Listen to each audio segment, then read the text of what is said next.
신원을 알 수 없는 원수들이 퍼붓는 비난과 또 비난과 반대에 하나님의 일관된 충성을 보이고 있음을, 그리고 내가 하나님 앞에 정당하다라고 하는 기도와 더불어 하나님께서 응답하실 것이라는 확신을 담고 있는 삶 가운데 특별히 내가 하나님 앞에 죄를 범하지 않았습니다 라고 하는 정당함을 호소하면서 하나님이 도와주실 것을 간구하는 내용의 시이기도 합니다.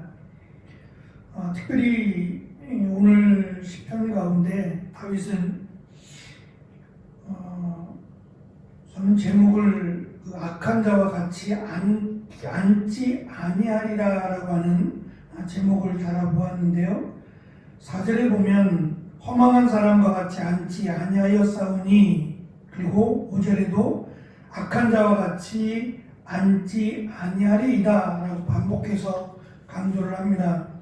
자리에 앉다라고 하는 것은 여러 가지 의미가 있을 겁니다. 그들의 모임 가운데 내가 함께하지 않겠다라고 하는 의미이고, 또 그들과 함께 어떠한 모임이나 또 어떤 행위에도 동참하지 않겠다라고 하는 확실한 의지를 보이고 있는 표현이라고 할 수 있을 겁니다. 1절에서 나를 판단하소서라고 하는 이 말이 가장 먼저 등장하는데요. 자신의 정당함을, 그리고 자신의 무고함을 하나님이 판단하셔서 공의롭게 하나님의 뜻 가운데 나를 지켜주시고 또 인도해 주실 것을 기도하고 있습니다. 다윗이 지금 강조하고 있는 의인이라고 하는 것은 말 그대로 평탄한 길을 가는 자들이 아니라 하나님께서 원하시는 길을 가는 자들로 정의하고 있기에, 하나님과 하나님을 대적하는 원수들, 죄악을 행하는 그들과 타협해서는 안 된다라고 하는 것을 강조하고 있습니다. 2절에서 내 뜻과 내 양심을 단련하소서라고 기도하고 있는데요. 이 뜻이라고 번역된 단어를 그냥 문자적으로 해석을 하면 심장입니다. 우리의 기관 가운데 심장을 이 뜻으로 번역을 했는데요. 당시에는 옳고 그른지를 결정하는 이런 기관이 이 마음에 있다고 생각했는데, 이 마음이 심장에 있다. 우리의 어떤 것을 결정하는 그 기관이 우리의 심장 안에 있다라고 여겼기에 이 뜻이라고 하는 번역이 심장에서 나왔습니다. 양심이라고 하는 것은 의지와 애정을 결정하는 기관으로 그들은 믿어왔기에 이 모든 것이 하나님께서 나를 훈련시켜 달라고, 이러한 것들을 훈련시켜서 내가 무엇이 옳고 그른지를 분별할 수 있도록 도와달라고 기도하고 있습니다. 3절로 9절에서 다윗은 정당함을 입증해 달라고, 내가 공의롭다, 내가 죄를 짓지 않았다라고 하는 것을 입증해 달라고 기도하는 사람들은 적어도 이러한 행동을, 이러한 삶을 살아야 한다라는 것을 강조합니다. 첫 번째는 허망한 사람과 같이 앉지 않아야 된다는 거예요. 우리가 흔히 말하는 안개와 같고 곧 사라질 것, 막 흥미롭게 이야기합니다. 막 대단한 것처럼 히히거리고 깔깔거리며 이야기하지만 뒤돌아서면 정말 아무것도 아닌 것들, 신기루와 같은 것들, 거기에 관심을 두지 말라는 거예요. 그거에 동참해서 같이 어울리지 말아야 한다라고 하는 것이고, 두 번째는 간사한 자와 동행하지 않는 겁니다.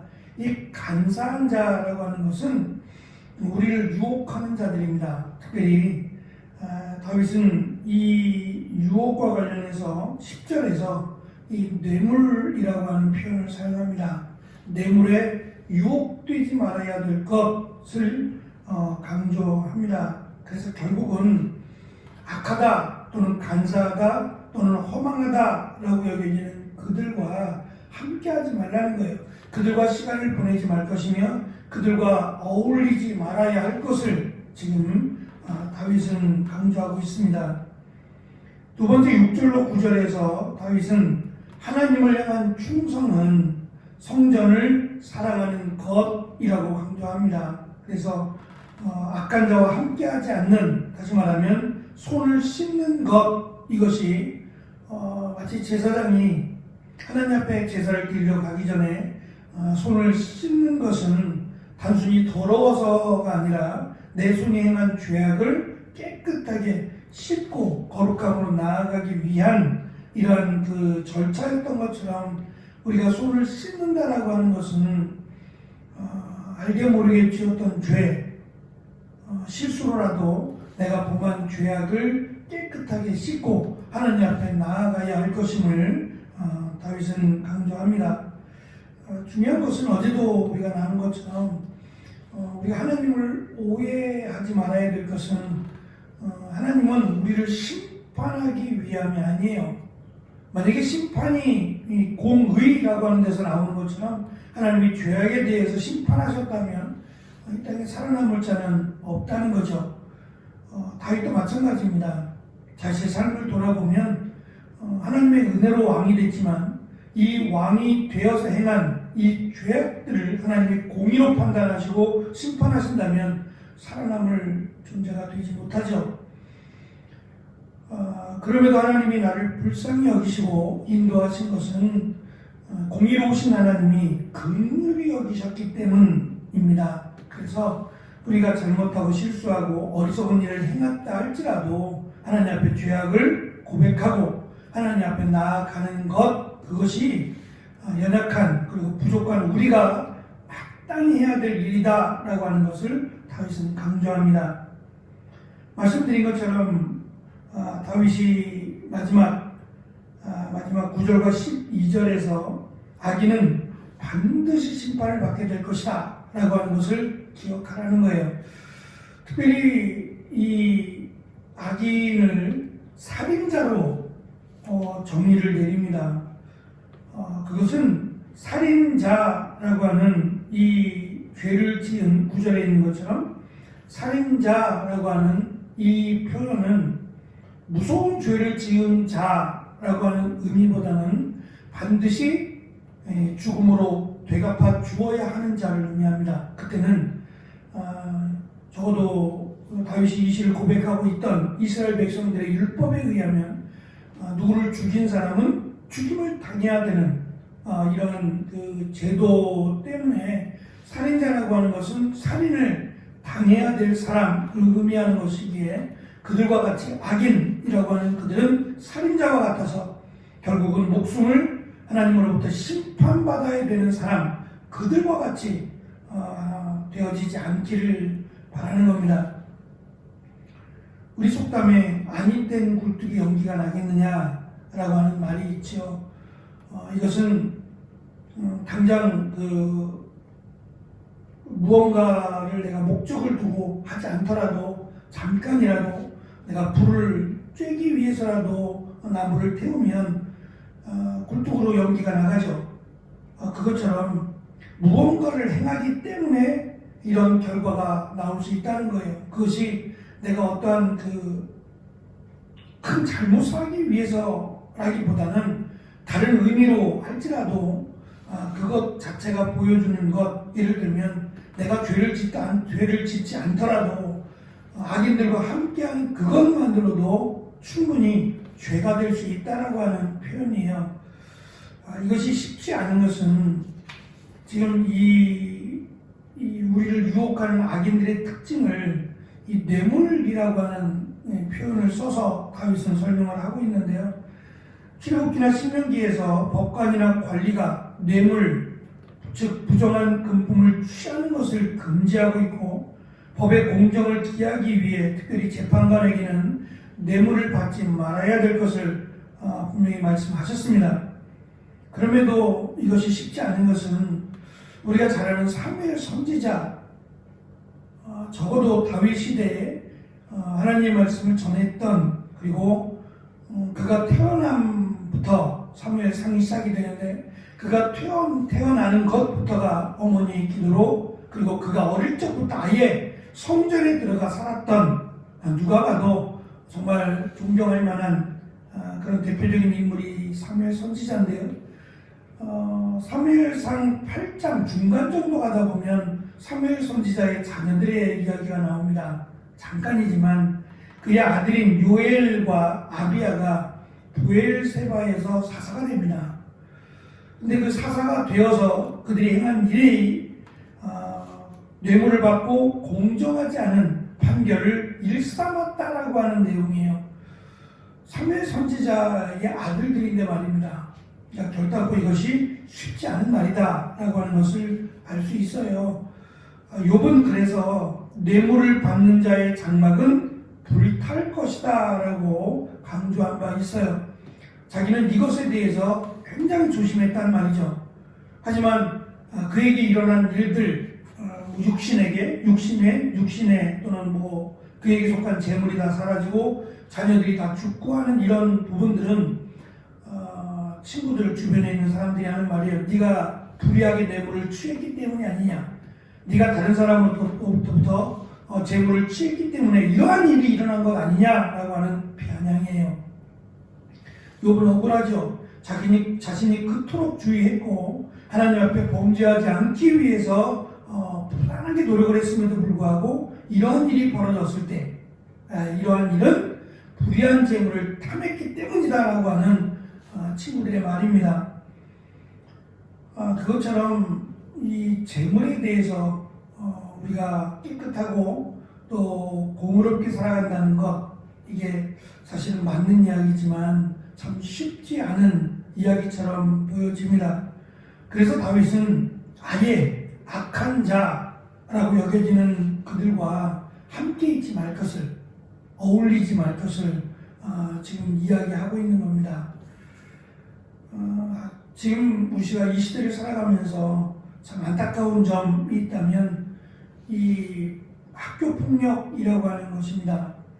학교는 공부하는 곳이고 그들 나름대로의 작은 사회를 경험하는 곳이에요. 앞으로 사회에 나가기 전에 작은 그들만의 사회를 배워나가는 곳이고 또 어느 정도의 지식을 그들이 배우는 장소가 학교입니다. 그런데 그곳에서 배우라고 하는 것은 배우지 않고 엉뚱한 것들을 행함으로 이 학교 폭력을 행하고 시달리는 아이들이 있죠. 어쩌면 저는 이것을 나라에서 백년대계로 삼고 반드시 근절해야 될, 없애야 될 문제라고 생각을 합니다. 단순히 아이들의 문제가 아니라 그들이 어른이 될 거예요. 학교폭력을 행했던 자들이 어른이 될 것이고 학교폭력에 당했던 자들이 어른이 될 거예요. 앞으로 그들의 사회가 만들어질 텐데 건강하겠냐 말이에요. 저는 이것을 그들만의 문제로 치부하지 않았으면 좋겠어요. 우리들의 문제다라고 여기고 이것을 반드시 근절하기 위해서 특단의 조치를 취해야 하지 않겠나라고 하는 생각을 가져보았어요. 계속해서 이런 학력 폭력에 시달린다면 그것 때문에라도 학교를 포기하고 가정에서 공부하겠다라고 하는 아이들이 생길 만큼 저는 좀 심각하다고 여겨집니다. 늘 말씀드린 것처럼 모범생은 공부를 잘하는 학생이 아니에요. 공부를 잘하지 않아도 그의 삶이 다른 사람에게 모범이 돼야 모범생이라고 할 수 있어요. 한번 말씀드린 적이 있지만 제가 잊지 못하는 남아공에서 보았던 일입니다. 거기는 이제 교복을 입어요. 대학생들도 교복이 있어요. 늘 교복을 입는 건 아니지만 특정한 때에 입는 옷이긴 하지만 고등학교 때까지는 의무적으로 교복을 입어야 돼요. 근데 이 교복이 학생들이 우르르 뭐 등교를 하거나 퇴교를 하거나 이럴 때 학생들을 보게 되잖아요. 대부분 부모님들이 이 차를 타고 와서 차를 가지고 와서 아이들을 기다리는 부모들이 많아요. 좀 멀리 사는 부모들인 경우에는 대중교통이 발달되어 있지 않고 또 이 택시라는 것이 우리처럼 이런 작은 차가 아니라 봉고차예요. 스타렉스 같은 이런 봉고차가 택시다 보니까 이 택시 안에 거의 한 20명씩 들어가요. 정말 꽉꽉 채워서 다니는데 그러니까 아이들을 택시 태워 보낸다는 것도 쉬운 일이 아니죠. 뭐 가까우면 자전거라도 타고 오겠지만 또 그렇지 않으면 차로 데려다주고 데려오는 것이 일상이에요. 부모들이 늘 그렇게 하니까 기다리다 보면 다양한 아이들을 보게 되는데 뭐 교복이라는 것은 똑같잖아요. 같은 옷을 입어야 되는 게 교복이잖아요. 근데 간혹 이게 눈에 띄는 아이들이 있어요. 똑같은데 옷은 분명히 똑같은데 조금 다른 그런 옷들을 입은 아이들을 볼 때가 있어요. 예를 들면 이런 카라 같은데 와이셔츠를 입으니까 이런 카라에 띠를 두르거나 또 이 양복 형식의 주머니에 띠를 두르거나 뭐 다른 뭐 옷의 색깔을 바꾸거나 그런 건 아닌데 이런 어떤 그 자그마한 부분에 특징이 있는 것을 볼 때가 있어요. 저는 잘 모르니까 이제 먼저 가셨던 목사님들한테 물었죠. 왜 이렇게 옷이 조금씩 다릅니까? 저렇게 해도 되는 겁니까? 라고 물었더니 이제 설명해 주는 거죠. 여기는 아이들이 무언가 하나를 잘하면 그것 때문에 상을 주고 또 그것 때문에 아이들에게 무언가 하나를 혜택을 준다는 거예요. 다른 아이들과 다른 그런 부분에 혜택을 준다는 거예요. 예를 들면 단추를 좀 바꾸게 한다든지 주머니에다가 이렇게 띠를 두르게 한다든지 뭐 카라에다가 이렇게 모양을 낸다든지 이런 부분들에 특혜를 준다는 거예요. 그래서 이런 다양한 특혜를 받은 옷을 입은 아이들은 뭐 노래를 잘하거나 농구를 잘하거나 무언가 하나에 관심이 있고 잘한다라고 여겼을 때 우리 같으면 모범상이라고 하는 것을 준다는 거예요.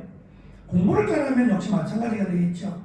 그러니까 공부를 잘하는 것도 그에게 허락된 능력이 될 수 있고 또 아이들을 잘 섬기고 아이들을 잘 이렇게 배려하는 친구들은 또 그건 나름대로의 어떤 그 능력을 인정해서 상을 주는 이런 모습들을 보면서 정말 아이들에게 세상 배려를 하고 있구나라고 하는 것을 다시금 느꼈고 또 잊지 못하는 저에게는 추억입니다. 아이들이 어떻게 다 똑같겠어요. 학교에서 또 우리가 저희만 해도 3명을 키우지만 3명이 다 똑같냔 말이에요. 다른 것처럼 그 아이들이 좋아하고 잘하는 것들이 있을 거예요. 그러니까 그것들을 오히려 격려하고 또 그것들을 잘할 수 있도록 돕는 것이 또 가정과 또 학교의 역할이 아니겠습니까? 그러니까 그러한 삶 속에서 마땅히 배워야 할 것들을 배우는 게 사회인으로서 해야 될 일이겠죠. 다윗은 이렇게 뭐 제대로 체계화된 이런 교육을 받지 못하고 오직 교육이라고 하는 것은 가정에서 주로 이루어졌던 시대입니다. 이런 가정에서 이루어지는 시대 속에서 밖으로 나아가 사회에서 다른 사람과 만나게 될 때에 지금 가장 조심해야 될 것, 특별히 하나님 나의 무고함을 나의 정당함을 판단해 주시고 나를 인도해 주시고 수치를 당하지 않게 하소서라고 고백하려면 최소한 내가 악인의 길에 또는 악인과 함께 앉지 않도록 해야 된다라고 하는 것을 26편을 통해서 강조하고 있습니다. 하나님을 대적하고 또 하나님의 말씀과 전혀 관련이 없는 세상 속에 살아간다는 게 참 쉽지 않을 것 같아요. 믿음의 사람들을 만나면 더더욱 좋겠지만 대부분 믿음의 사람들이 아닌 경우 그들과 어울리지 않을 수는 없잖아요. 함께 더불어 살아가는 사회 속에서 그러나 우리가 지혜롭게 그 악인의 길에 동참하지 않도록 악인들과 함께하지 않도록 지혜를 가지고 그리고 하나님의 말씀을 분별해서 아닌 것들을 명확하게 우리가 규정을 지을 수 있는 삶, 그것이 다윗이 지금 강조하는 시편 26편의 삶이라고 할 수 있을 겁니다. 오늘도 우리에게 주어진 이 삶 속에서 하나님 지혜를 주시고 하나님 말씀으로 분별할 수 있는, 그래서 악인들과 함께하지 않는 귀한 은혜를 더해달라고 기도하는 귀한 은혜가 있기를 바랍니다. 기도하겠습니다.